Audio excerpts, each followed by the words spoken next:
Brezžično polnjenje, znano tudi kot indukcijsko polnjenje, je tehnologija, ki omogoča polnjenje naprav brez uporabe tradicionalnih kablov.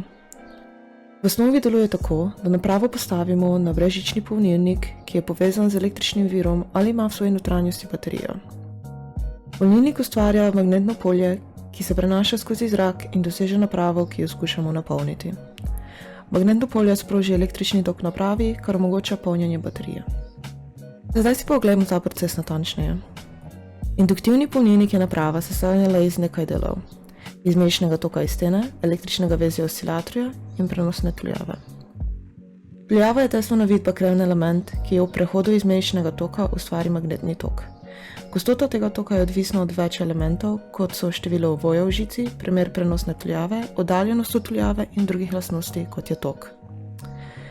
V sprejemni napravi prav tako imamo tuljavo istega tipa, vgrajeno v polnilno vezje.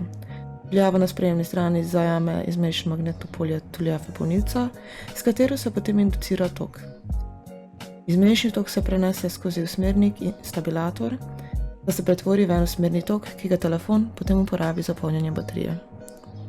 Podoben proces se zgodi tudi pri zobni ščetki, ki indukcijo prav tako koristi za polnjenje svoje baterije.